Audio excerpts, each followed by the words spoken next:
Odamlardan rosa ko'p muammo bo'lyapti, YouTube ishlamay qolyapti deyishyapti. Mana ko'ramiz, bunga ikkita sabab bor. Birinchi sabab YouTube'ga kirgan paytingizda mana shu holatni ko'ryapmiz, bu yoqda QR kod va YouTube ishlamayapti deyishyapti. Bu yerda birinchi eng oson yo'li, pastga tushamiz. Mana Vayt как ghost qilamiz, bo'ldi kirasizlar, mana ishlayveradi, cho'tki bo'ladi mana. Qaranglar, bizda sizlarga agar bitta YouTube ile ishlamaydigan bo'lsa, uni o'rniga 10 ta undan yaxshi programmani qanaqa qilib yozish kerak yo'lini ko'rsatib qo'yamiz. Sizlar ungacha bu videoga bitta like bosib, tanish bilishlarga videoni yoyib qo'yasizlar. Mana shunga o'xshagan televizorda menyu bo'ladigan bo'lsa, bu neofitsialniy Android deyiladi. Farqi yo'q qattiqligini. Xitoymi, Mesnimi marketi bor o'zini. App Store degan.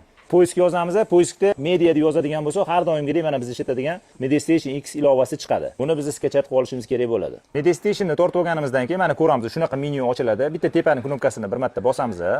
Ko'ryapsizlar, eng pastga tushdi Settings, bunga kiramiz. O'ng tomonga o'tamiz.